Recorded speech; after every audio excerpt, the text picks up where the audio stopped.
All right, guys, we've got chapter 45 and 46.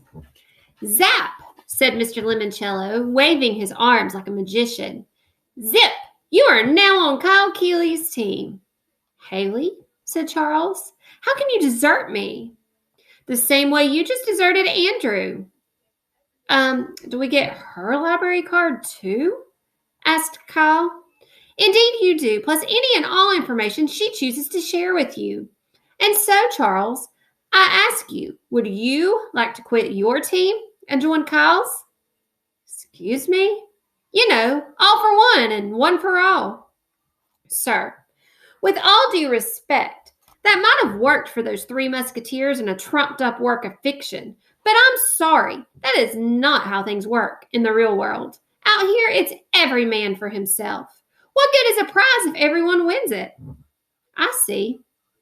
But Haley knows all the clues that you've collected.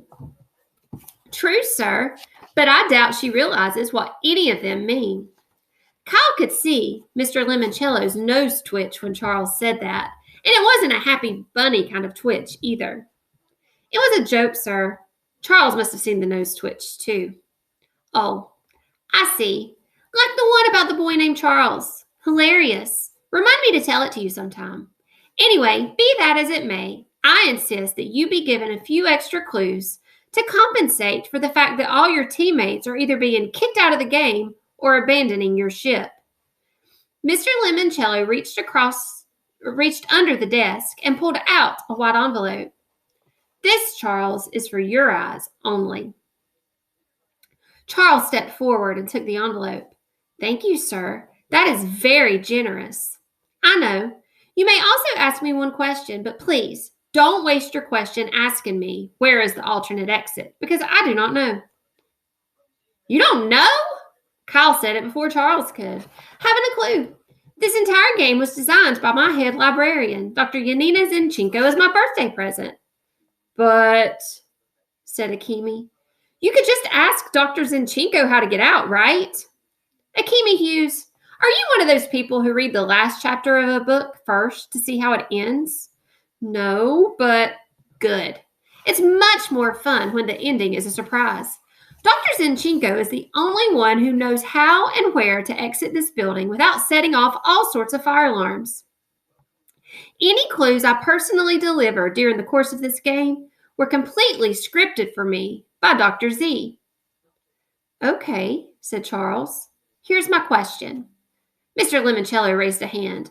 Before you ask it, be advised, your opponents will also hear my answer. Fine.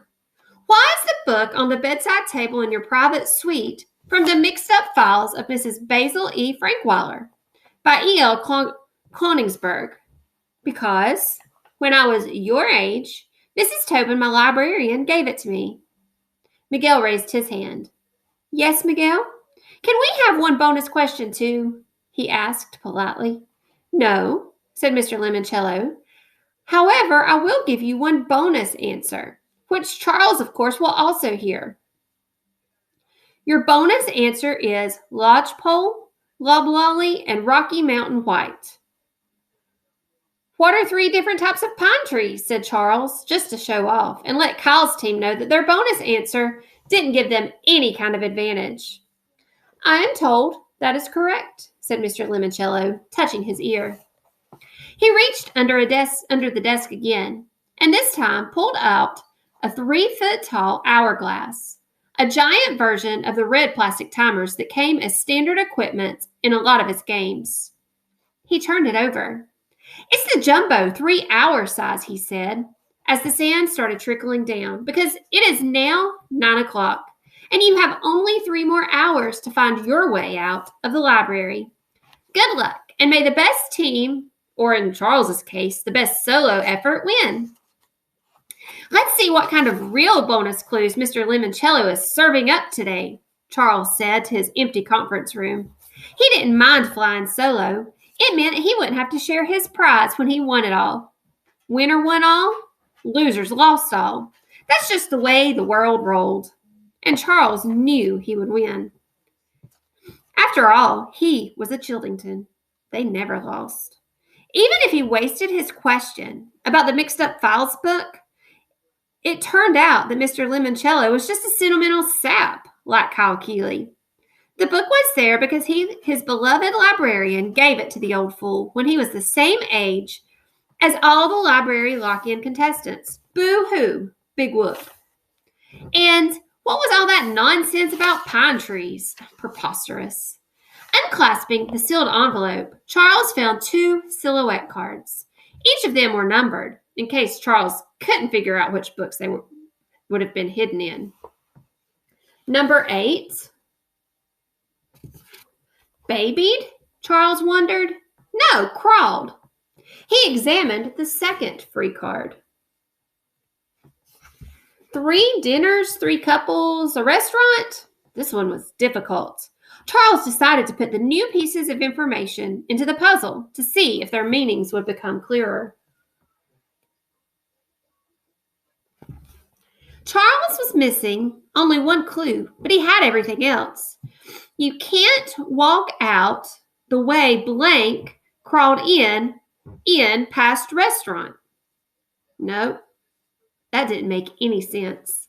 In fact, all he was really certain about were the first 2 lines. You can't walk out the way. The way what? Past the restaurant?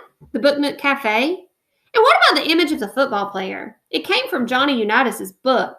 Maybe Johnny Unitas, who had played football back when Mr. Lemoncello was Charles's age, had owned a restaurant, perhaps a popular national chain.